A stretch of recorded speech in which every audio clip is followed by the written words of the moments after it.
sur P-1.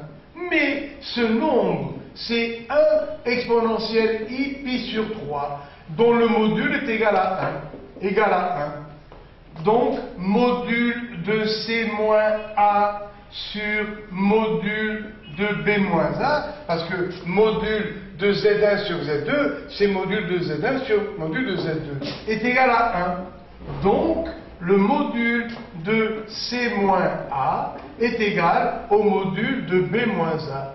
Ça veut dire que le module de Z, extrémité moins origine, ça fait Z de AC.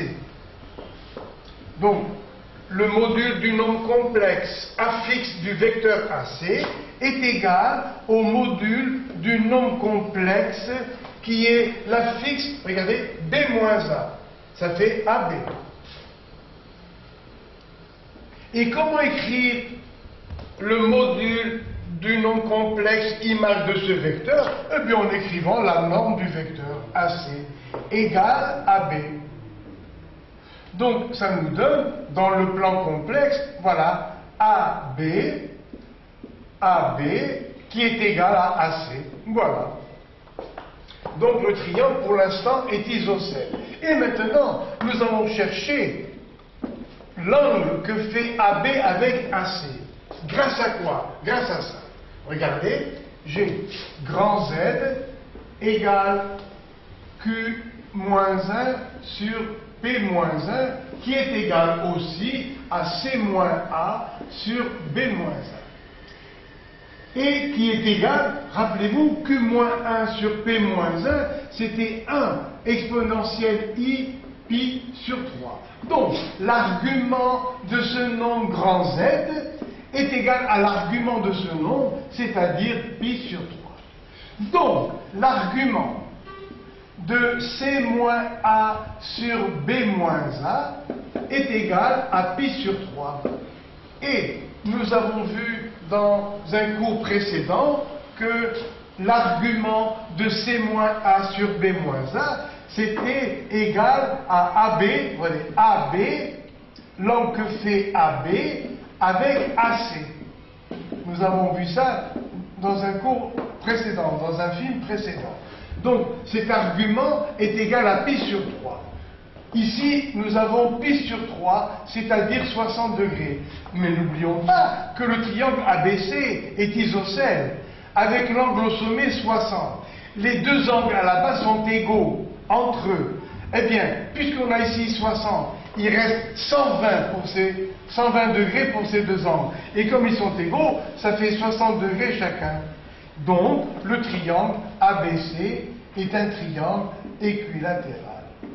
Et voilà fini, donc, ce problème. Voilà. Alors, on commence un nouveau paragraphe, très très important, aussi bien pour la trigonométrie que pour le calcul des intégrales.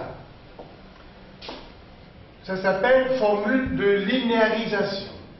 Alors, soit Z, un nombre complexe de module 1 d'argument θ, donc j'écris 1 cos θ plus I sinus θ, c'est-à-dire exponentielle Iθ. Son conjugué s'écrit cos θ moins I sinus θ, c'est-à-dire exponentielle moins Iθ. Nous allons faire maintenant, tout gentiment, la somme, puis la différence. Alors, Z plus Z bar. Eh bien, les sinus disparaissent, ça nous fait donc 2 cosinus θ. Et Z plus Z bar, à retenir, c'est exponentielle Iθ plus exponentielle moins Iθ. Donc ça, c'est déjà une formule. Ou bien, on en déduit cosinus θ égale exponentielle Iθ plus exponentielle moins Iθ sur 2. Si jamais vous oubliez, c'est tellement facile de retrouver ces formules, avec la somme et la différence. Alors, formons la différence, Z moins Z bar. Cette fois-ci, dans la différence, c'est cosinus θ qui disparaît. Et ce nombre moins celui-là, ça nous donne 2i sinus θ. Et puisqu'on a fait une différence membre à membre, ça fait exponentielle i θ moins exponentielle moins i θ. Donc, à quoi est égal sinus θ égale. On va diviser par 2i. Ce nombre, on va le diviser par 2i. Ça fait 1 sur 2i, facteur de exponentielle i θ moins exponentielle moins i θ. Normalement, c'est à apprendre par cœur, mais s'il y a un oubli ou un trac le jour de l'examen, eh bien on recommence et on le retrouve très facile. Et maintenant, nous allons refaire exactement la même chose en appliquant la formule de moins. Z puissance n égale cosinus θ plus i sinus θ la puissance n. Ça fait cosinus n θ plus i sinus n θ, c'est-à-dire exponentielle i n θ. Et z bar puissance n, ça nous donne cosinus n θ moins i sinus n θ égale exponentielle moins i sinus moins i n θ. Voilà. Et comme tout à l'heure, on va faire la somme puis la différence.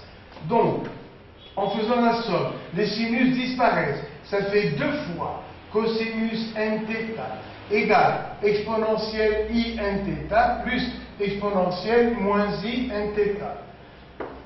Ou bien sûr, on en déduit cosinus n θ égale exponentielle i θ plus i n θ plus exponentielle moins i n θ, le tout sur 2. Et pour la différence, ça nous donne, donc, cos n θ disparaît, ça nous fait 2i sinus n θ égale exponentielle i n θ moins, parce qu'on a fait la différence membre à membre, moins exponentielle moins i n θ.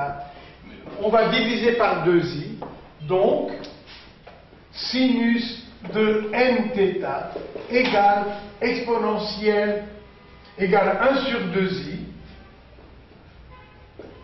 exponentielle i n θ moins exponentielle moins i n θ et le tout sur 2i comme on a dit. Et voilà, j'arrête ici pour ce début de paragraphe. On complétera au prochain cours. Merci bien. À bientôt.